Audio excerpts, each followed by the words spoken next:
It's Thursday, March 3rd, 2025. It's the day after Liberation Day, and we're all still here. Layoffs for the most deserving people in government. And what is a universal injunction anyway? Next on the AM Update.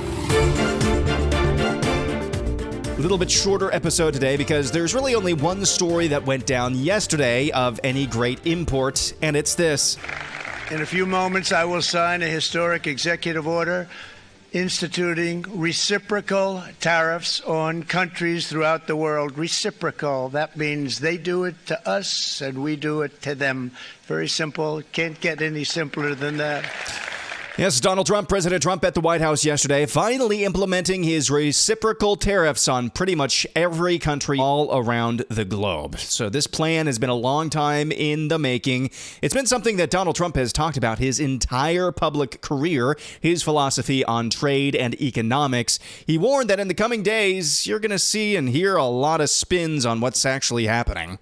To follow, and it's really beautiful. In the coming days, there will be complaints from the globalists and the outsourcers and special interests and the fake news. Always, the fake news will always complain.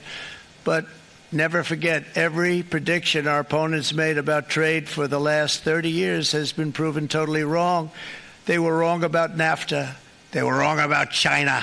They were wrong about the Trans-Pacific Partnership, which would have been a disaster if I didn't terminate it. If I didn't terminate that, United Auto Workers, you would have had no jobs in this country. You would have had no jobs. It was all going to other countries. Well, he's right about that. I'm not sure if this plan is going to work. I obviously want it to. More on that in just a few moments. So part of the Trump administration's efforts to sell his tariff plan for trade is just reminding folks how little the United States actually has a tariff on its imports and how much other countries have a tariff on U.S. exports into their country. For example, the United States only has a 2.5% tariff on passenger vehicle imports. Those are vehicles with an internal combustion engine. Only 2.5% tariff, while the European Union has a 10% tariff for network switches and routers, things of that nature. Very important components. Basically, everybody utilizes, even if they don't realize it. The United States doesn't tariff those at all in their imports from other countries, but countries like India have a 10 to 20% tariff on their imports from the United States of those network routers and switches. Brazil and Indonesia both have exorbitant 18%, 30% tariffs on imports of ethanol. Apples enter the United States with absolutely no tariff, but not so in Turkey. They have a 60.3% tariff on apples. That's incredible. This is all part of an effort to, at the very least, level the playing field. Trump has also reminded Americans of the oodles about $5 trillion worth of new investments in the coming years that he's already secured for the United States. Treasury Secretary Scott Bessent says things in the long run should be looking good. Brett, I say that what we are doing is we're setting the stage for long-term economic growth, that we were on our way to a financial crisis. You know, I used to teach a history of financial crises, and with that gigantic government spending, it was unsustainable. You look back in 1998, you look back in 2007, right before it looked great, everything collapsed. So, I mean, it looked great right before everything collapsed. So we have taken us off that trajectory, and we are putting ourselves back onto a sound trajectory. Meanwhile, over the Democrat side of the aisle, here's House Minority Leader Hakeem Jeffries. Republicans are crashing the American economy in real time and driving us to a recession. This is not Liberation Day, it's Recession Day in the United States of America. That's what the Trump tariffs are going to do. Crash the economy, which has been happening since January 20th. House Minority Leader Hakeem Jeffries, not a huge fan of Trump's trade policies or really anything else having to do with Donald Trump. I'm not sure if the tariff plan, I understand the intent behind the tariff plan, and it makes sense to me. You know, that stated purpose makes sense to me. At the very least, you're looking for better trade deals to where you're not just getting screwed over and over again by all these countries where it's basically free trade for thee, but not for me. You can do all the business you want in our country, the United States, but in order for our companies to do business in your countries, we got to pay a 30% tariff just to sell apples? That's ridiculous. At least trying to get back to a more level playing field. Of course, the big white whales, I guess, if you want to call it that you're trying to accomplish here is reshoring American manufacturing, is bringing all of that, as much as possible of that, back home. That's kind of the big lofty goal. Of course, the biggest lofty dream, I think, is eliminating the income tax, but I think we're a long ways away from doing that. So again, I don't know if this is going to work. I sure hope it does, and so do all of you. If you don't want to feel as little economic pain as possible, you better be cheering for this to come through. And it's not going to be, I don't think it's all going to be kicks and giggles, especially to begin. As companies and countries adjust to this new world that we're living in this morning with all of these reciprocal tariffs kicking into high gear. It's not going to be fun all the way through. There's going to be some pain, and Trump has intimated at that on multiple occasions. But I really hope that this actually works for its stated goals. In other news, scores of Department of Health and Human Services employees received layoff notices this week, keeping in line with Secretary Robert F. Kennedy Jr.'s overhaul plans. Job cuts took effect across HHS agencies, including the Food and Drug Administration, the National Institutes of Health, and the Centers for Disease Control and Prevention at all levels of seniority. The cuts kicked off as Dr. Jay Bhattacharya began his first day at the helm of NIH, one of the key sub-agencies of HHS. Long lines of workers surrounded agency headquarters this week as department officials sorted out who was still employed and who got the axe. Several former officials at HHS fumed over the cuts. Former FDA Commissioner Robert Califf vented on LinkedIn, quote, "The FDA as we've known it is finished, with most of the leaders with institutional knowledge and deep understanding of product development and safety no longer employed," end quote. Yes, former FDA Commissioner. That's the whole flippin' idea. One of those caught up in the job cuts is Anthony Fauci's wife, Christine Grady. She was an employee at the NIH, National Institutes of Health. She is gone. So all of these layoffs for here for now until some judge somewhere decides, no, you got to hire all those people back. Again, I said this is a shorter episode this morning, but there's something I think for the next 4 minutes that's really important to listen to. You've heard of this concept of the nationwide injunction, or a universal injunction. This is what's being employed by lefty rogue judges to try to gum up the works of the Trump administration, particularly when it comes to executive orders. Surely you think there is some sort of codicil somewhere in the law, somewhere in U.S. code, somewhere in the Constitution, that these judges are using as a fig leaf to promote these universal or national injunctions. Well, as it turns out, that might not be the case.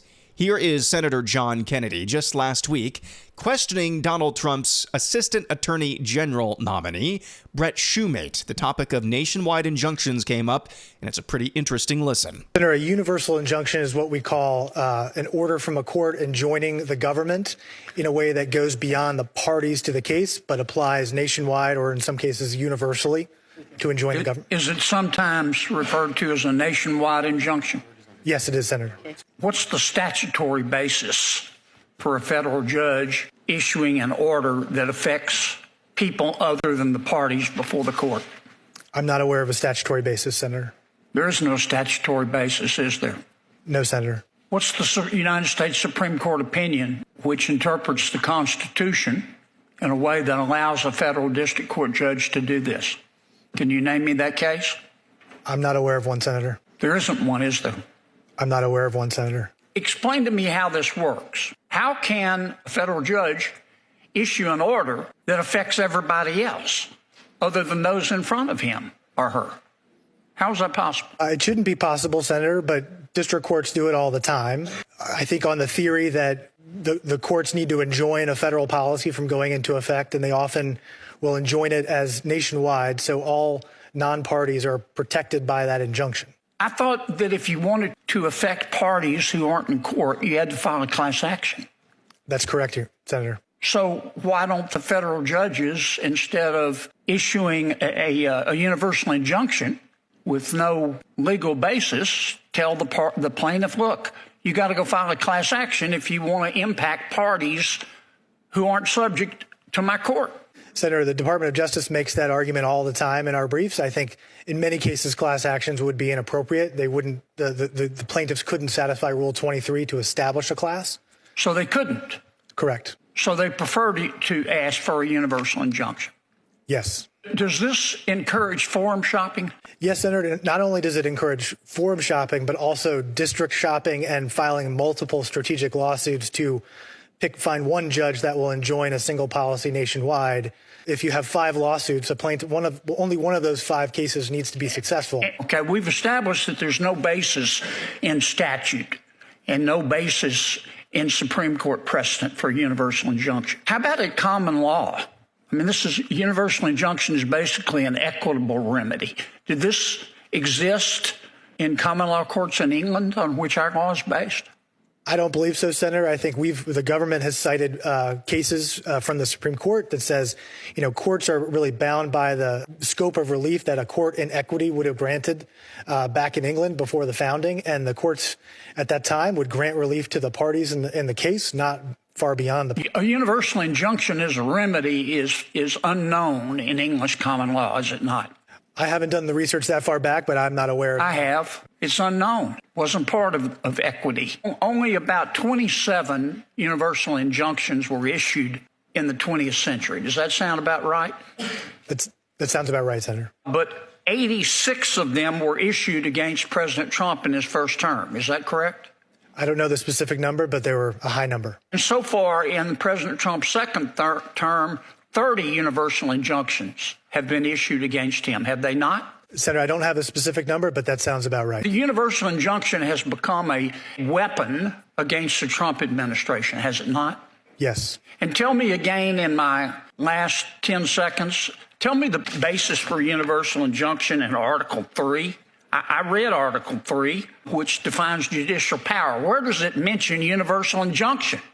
It does not, Senator. It says courts are to decide the case or controversy before them, which is based on the parties to the case. So the Congress could act and say, look, federal judges, you render a decision to a plaintiff or a defendant, but you can't impact people outside of your courtroom other than through a class action. That's why God created class actions, isn't it? Yes, Senator. I've given Senator John Kennedy a lot of crap, and a lot of it I think is deserved for being able to spin a good phrase, spin a good yarn, and then vote like he's, I don't know, a Democrat light. And that's maybe going a little bit too far, but he talks like one of the best senators and votes like, it's pretty forgettable voting record. But I'm telling you, what you just heard there in the last 4 minutes is a tour de force on these rogue judges. Because that's the mechanism, the made-up mechanism that they're using to put the kibosh to the best of their abilities on the Trump agenda, are these universal, nationwide injunctions. And as we just heard there's no basis in American law. There's no even basis in common law going back to before the country's founding. There's no basis for these concepts, nationwide or universal injunction, that affects the parties that are not before a court or that go outside of the court's jurisdiction. A nationwide injunction being placed on an executive action by a judge in San Francisco who has apparently the power on what anybody else in the country can do. That was never the schema nor the scope, wasn't supposed to be anyway, of our judicial system.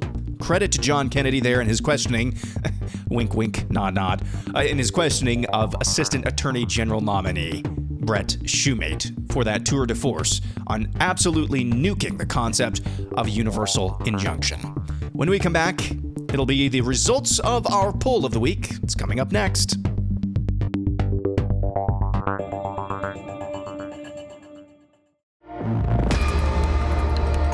Poll of the week.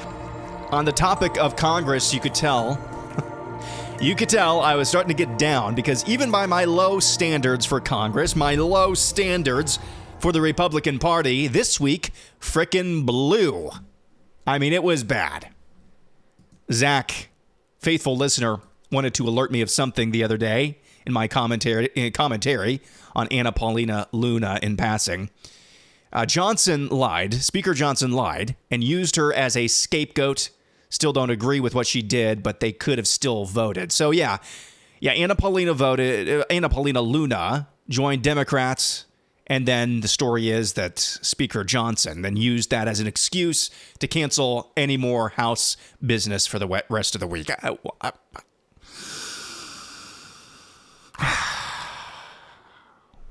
Put yourself in Donald Trump's shoes for a moment, if you will. You can tell that he's kind of been under the radar in the bunker for the past almost week or so. We've seen him, on Air Force One in passing. But he's kind of been in the bunker, and you can tell I think it's because of what went down yesterday with the reciprocal tariffs. I think he was finally putting the final touches on that plan, because this has been central to his ethos about governance, about economics for his entire adult life, since he's been a thing. Put yourself in Donald Trump's shoes, okay? You just improbably won an election, winning the popular vote as well, and that was after you took a bullet for your country. And then I would hate to be the guy that informed President Trump, hey, the House is not going to vote on a bill that would tamp down judicial supremacy this week because one of your chief lieutenants joined the Democrats in a temper tantrum against a procedural vote for a vote on a bill that would allow your proxies, see that as representatives of the United States, to vote by proxy. Was that clear as mud?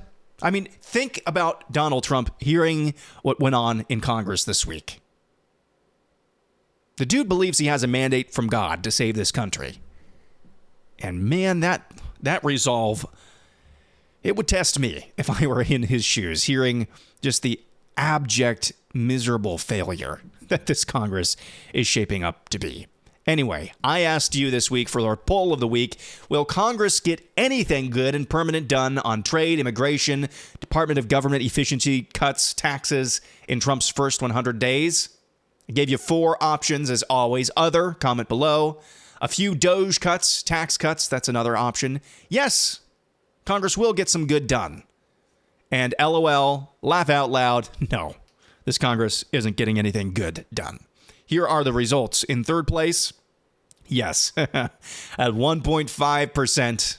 1.5%. Yes, I think Congress, I've been living under a rock. I think Congress is good and right and true and beautiful, and they can do no wrong. 1.5%.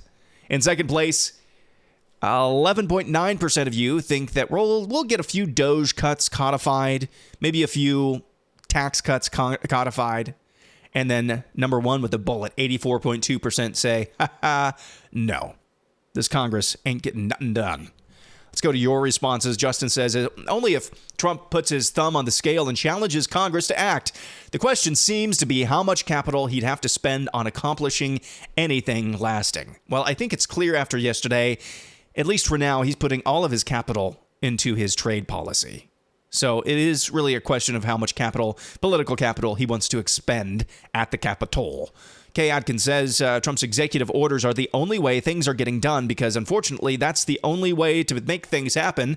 And unfortunately, Congress will make few, if any, of those permanent. Rob says, no, this is a Republican Congress just waiting to lose so they can complain and virtue signal in the minority. I know, Rob, that this is my frustration this week. Being aligned with this party in any way and on any level, this is the experience.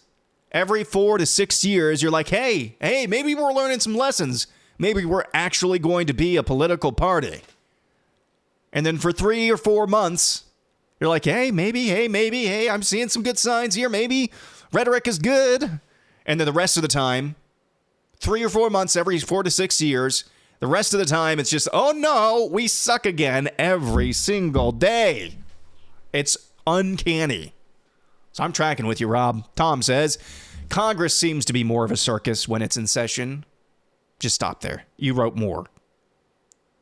You can just stop there because that's absolutely right. Dalton Bell says, praying for tax cuts and the campaign promises to be fulfilled, but I'm very doubtful it'll actually happen. Real laws are hard for Donald Trump and Congress. Yeah.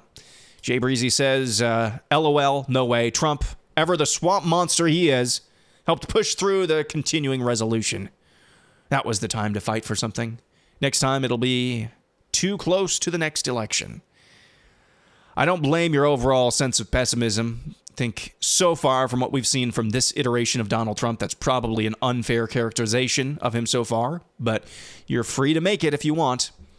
Sudden adult death season says, I wanted to add at this point, Trump is done as well. Trying to play ball with the corrupt judges won't work. They are corrupt. I'm still waiting for them to defy these judges and follow the Constitution. And they're trying to. I get that. But this judicial supremacy just has to end now. Like now. Yesterday, now. And we'll end with Nestor. Rachel Maddow's return to weeknights is a sign that the mainstream media is finally acknowledging Trump's historic victory. Get ready for positive change on trade, immigration, DOGE, and taxes. Nestor, ending with some optimism there. Thank you, Nestor. That'll do it for Thursday. Ask Her, Tell Me Anything is coming up tomorrow. Look for the pinned tweet at Real AM Update on X. Ask me any question you want. Tell me any news story you think needs covered on the AM Update. Ask Her, Tell Me Anything. Look for the pinned tweet on X. That'll do it for Thursday. Back at it again tomorrow.